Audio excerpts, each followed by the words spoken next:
Bien, estamos en el siguiente bloque con Berit Knudsen, que es internacionalista, que ha escrito hoy día un artículo interesante respecto de Donald Trump y una especie de comparación, podría ser, símil entre lo que está ocurriendo dentro de los intestinos de Harvard y lo que podríamos encontrar similar en versión peruana en San Marcos. Va a haber grupos radicales, grupos violentos, incluso de gente que está actuando al margen de la ley, usando el disfraz de la universidad como tapadera de sus cosas. Hola, Berit, ¿cómo estás? ¿Qué tal? Muchas gracias por la invitación, Fabricio. ¿Que en Harvard pasan cosas como las que pasan en San Marcos acá? Bueno, en todas las universidades norteamericanas se han dado protestas que me parece que son válidas porque el derecho a la protesta, a la manifestación, es parte de la libertad de expresión y el caso palestino es un caso icónico que lamentablemente siempre ha sido utilizado por la izquierda y nunca se ha avanzado. Entonces, en este momento que se proteste y se busque el reconocimiento del Estado palestino, me parece que está muy bien. Yo estoy a favor de los dos estados. Ellos quieren un solo estado y eliminar a Israel. Esos son otros temas. Pero la situación es bastante delicada porque se está poniendo en tela en juicio la autonomía universitaria, que es algo que se debe respetar, la libertad de expresión, dentro de los cuales está la libertad de manifestación, pero por el lado tenemos temas de seguridad del Estado, porque según los estudios que se han hecho de algunas personas que participan en estas protestas. Me estás hablando de Harvard. Estamos hablando de Harvard, pero mira que lo mismo podría estar diciendo de lo Claro, que sucede en San Marcos. Sí, por eso supuesto. que creo que el paralelo es importante analizar. Entonces, dentro de estas manifestaciones de protesta se encuentran personas infiltradas de grupos subversivos, no solo pro-Palestina, sino también de movimientos pro-China. Por ejemplo, en el caso de China tenemos el ejemplo de los uigures, que es una población que está en frontera con Mongolia, que son de religión islámica, que están en campos de concentración para reeducación, campos de concentración de más de casi 1 millón de personas. Sí. No es poca cosa. Entonces, acá hay todo un dilema entre qué cosa es más importante, la autonomía, la libertad de expresión o la seguridad del Estado. Entonces estuvieron en conversaciones para que entregaran información sobre casos de alumnos que han participado en estos movimientos, en estas protestas de una manera agresiva, récords, y la universidad se ha negado a entregarlos. ¿Por qué? ¿Alegando qué? Alegando que de alguna manera ellos tienen la autonomía, que deben defender la privacidad de sus alumnos, pero cuando se cruza la frontera, o sea, es una frontera difusa, ¿no? ¿Hasta dónde puedes tener autonomía cuando hoy día hay una discriminación positiva, negativa, no importa, pero de alguna manera hay una discriminación con la población judía que tampoco es justo, ¿no? Entonces están siendo acosados y se sienten discriminados. Pero bueno, lo que pasó es que el 21 de mayo hubo un atentado sumamente grave en un museo judío y mataron a 2 diplomáticos judíos.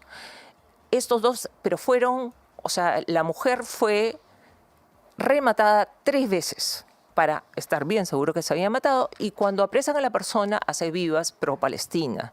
Entonces, y cuando comienzan a revisarse... ¿De dónde era esta persona? Creo que es norteamericano, pero pertenecía a grupos no solo pro-Palestina, sino grupos pro-China, pero grupos subversivos, ¿no? Entonces, al día siguiente que se manda esa carta, no son casualidades.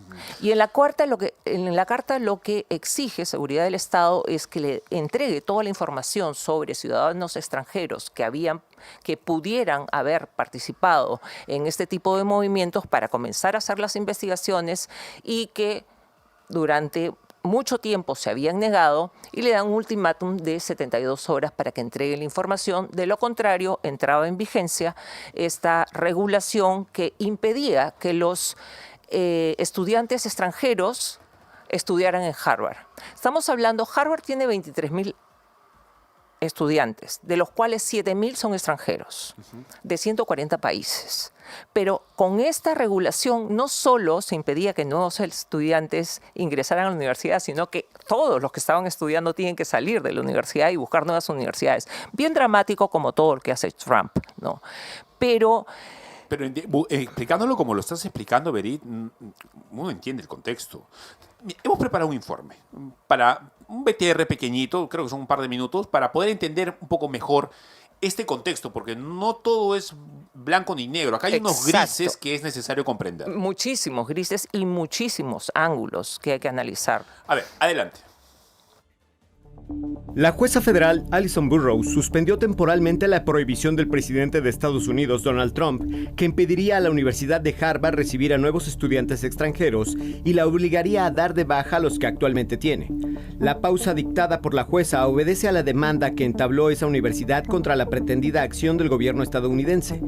Harvard sostiene que la acción del gobierno viola la primera enmienda y eliminaría con un solo golpe a casi una cuarta parte de los y las estudiantes matriculados. Son 7,000 estudiantes internacionales con visas, que contribuyen significativamente a la universidad y a su misión, indicó la institución en su demanda. Los nuevos estudiantes afectados recibieron la noticia justo cuando habían concluido el papeleo y cumplido con los requisitos para inscribirse. Die man auf der ganzen Welt finden kann, an einem Ort zusammenkommen. Teníamos miedo de que esto pudiera suceder en algún momento, aunque en realidad ya estábamos seguros de que no sucedería, porque la fecha límite ya había pasado y de repente todo da un giro de 180 grados. Oficialmente ya no soy estudiante, ya no tengo visa. La Oficina Internacional de Harvard comunicó que la universidad está comprometida a mantener su capacidad para acoger a sus estudiantes y académicos internacionales provenientes de más de 140 países. El gobierno chino difundió a través de sus embajadas que la Universidad de Ciencia y Tecnología de Hong Kong abre sus puertas y les da la bienvenida a los estudiantes internacionales de Harvard que deseen trasladarse o matricularse en sus programas de grado. Pero el presidente Trump, quien además ordenó anular los $52,000 millones que dijo el gobierno daba en subvenciones a Harvard cada año, dejó entrever la posibilidad de que sus prohibiciones se extiendan a otras universidades. Este país está pagando miles de millones y miles de millones de dólares y luego otorgan préstamos estudiantiles que tienen que pagar. Así que Harvard va a tener que cambiar sus formas, así como otros. En un intercambio periodista en la oficina oval de la Casa Blanca, Trump criticó el reclutamiento de universitarios que acusó terminan siendo alborotadores. Con información de José Alberto Navarrete, Punto de Referencia. Claro, la discusión es interesantísima. ¿Cuál es el límite cuál es el límite en las universidades? ¿Dejas entrar a todos? Perfecto, pero ¿cuál es el límite para que no se te cuelen los ratones? A ver, para que no entren levantistas, para que no entre gente ideologizada, gente que quiere destruir el sistema estadounidense desde dentro, implosionarlo. Claro, exactamente. Sabemos, a partir del 11 de septiembre, el mundo cambió para los Estados Unidos y la preocupación sobre temas de seguridad del Estado y gente infiltrada de ciertos movimientos es una preocupación seria. Yo trato de ponerme en línea con las universidades, porque yo pienso que la autonomía universitaria se tiene que respetar y la libertad de expresión también. Por supuesto, libertad claro de que manifestación también. Pero cuando las manifestaciones se vuelven violentas y hay acoso contra minorías, y cualquier minoría, entonces, una de las críticas que se hacen, y estos sí son estudios que hay, si pensamos, la Escuela de Frankfurt se forma en los Estados Unidos y se calcula que un 80% de la población estudiantil tiene tendencia o de izquierda o progresista. Perdón, Berit. ¿Me quieres decir que ese mismo problema que hemos tenido acá, en donde la derecha, o lo que podría llamarse derecha, no dio la batalla cultural y luego hemos tenido que enfrentar un vendaval de izquierda, culturalmente hablando, también ha pasado en Estados Unidos? Es que podemos hablar, todo lo que digas sobre los Estados Unidos podríamos estar hablando perfectamente del Perú. Y uno de los grandes problemas, Fabricio, es que cuando tú tienes una universidad tan grande, estábamos hablando de San Marcos, 55,000 estudiantes, ¿no? La parte administrativa es muy grande. Y uno de los grandes problemas es que la parte administrativa, que no es académica, es la que controla quién ingresa a estudiar y quién enseña. Entonces ahí se presentan filtros. Y yo te puedo hablar, no voy a mencionar ninguna universidad, pero acabo de vivir una realidad donde, como mi estilo de pensamiento, que es bastante más conservador, no encaja con estas agendas, simplemente te ponen de lado. Sí, claro. ¿No? Entonces, eso está pasando. Incluso hay una iniciativa muy, muy interesante para no tener que depender del Estado, porque depende del Estado de turno que tuviste, porque con Biden todo estaba muy bien, con Harvard, pero ahora resulta que con Trump no. Y tampoco se tiene que seguir la agenda de turno. Creo que las universidades son universales, necesitan estudiantes de todas partes del mundo, necesitan tener debates y tienen que ser abiertas, ni de un lado ni del otro. Entonces, acá hay un peligro. O si tú quieres, de un lado y del otro también. De un lado y del otro. Sí, claro. Justamente, mi artículo anterior hablaba que la democracia debe aceptar todos aquellos comentarios que te incomoden. Yo creo que los comentarios incómodos son buenos, son positivos porque generan debate. Y esos debates son los que alimentan a la democracia, que es imperfecta, sí, pero es lo mejor que tenemos. Entonces, ese es el gran problema que se está presentando dentro de las universidades. Berit, nos quedan 5 minutos. Quiero hacerte una pregunta sobre lo que acaba de decir creo que ha sido ayer, si no es que ha sido anteayer, Donald Trump respecto de Vladimir Putin. Ha dicho que se ha vuelto loco por la cantidad de bombas que le está metiendo ahora a Ucrania después de que el acuerdo de paz no llegar a ningún lado, y Trump con la promesa de solucionar el problema en 24 horas, por supuesto, nunca fue así. Sí, en la mañana estaba... Se ha vuelto loco, dice. Estaba mirando las declaraciones de Trump en vivo, que es muy particular. Me alegro mucho que Trump haya abierto los ojos y vea la joyita que es su amigo Putin. Porque ex amigo, creo ya, ¿no? No creo que digas eso de un amigo. Él sigue diciendo que es una persona a la que conoce hace mucho tiempo, ¿no? Pero evidentemente quien está bloqueando... O sea, seamos sinceros, Ucrania es un país sumamente corrupto, igual que Rusia. No hay ninguna diferencia entre un país y otro. Zelensky es un santo, no es un santo, pero este señor, sea santo o no sea santo, y su población, y a mí me importa poco los gobernantes, sino la población es la que está recibiendo este tipo de ataques, y no es la primera vez que Putin ataca directamente a Kiev. Y Kiev es una ciudad. No es un centro militar, no es ningún almacén de armas. Es una capital, es una ciudad grande. Entonces, yo creo que luego de esta declaración que ha sido tan tajante como para llamarlo loco, ¿no? Trump va a tener que tener un poco cuidado para retractarse. Y una de las cosas que está pasando, o sea, finalmente todo es una lucha por el poder. Y Trump ha admitido, no solo ha dicho loco, sino que ha admitido que a Putin le interesa toda Ucrania. Esa es una parte de la declaración que es sumamente grave.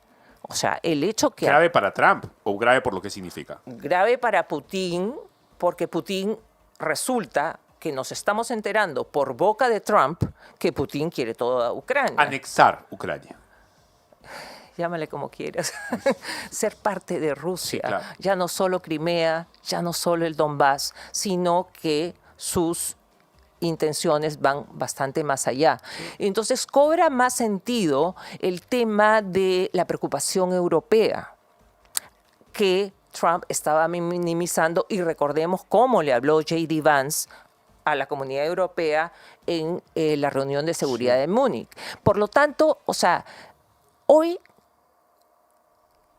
ha sido un momento de quiebre. Bueno, ¿el cambio de timón, digamos?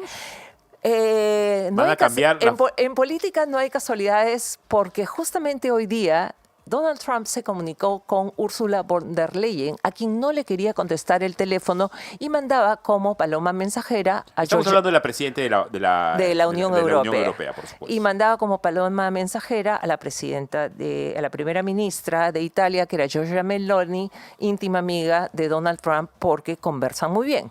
Pero hoy ha llamado Donald Trump a Ursula von der Leyen, la presidenta de la comunidad. ¿Qué supuestamente ha ocurrido en esa conversación? Ya conversan. Suficiente. Ya han hablado, ya se han dicho hola. Ya están conversando. Entonces, esto lo que significa es un acercamiento de Trump a la Unión Europea, a quien estaba maltratando. La Unión Europea está pasando por una crisis no solo ideológica, sino una crisis económica, tecnológica, militar y en todo sentido. Y se sienten de alguna manera como desvalidos sin el apoyo de los Estados Unidos, porque siempre la Unión Europea calculaba que teniendo a la OTAN, Estados Unidos siempre iba a ir para de alguna manera salvarlos de cualquier peligro militar que tuvieran que enfrentar. Es interesante porque dentro de esta aura de mesías, de caudillo en la que se siente Donald Trump, también ha dicho, están matando gente innecesariamente. Él siempre está, supuestamente es el llamado a parar las guerras, los derramamientos de sangre, etc.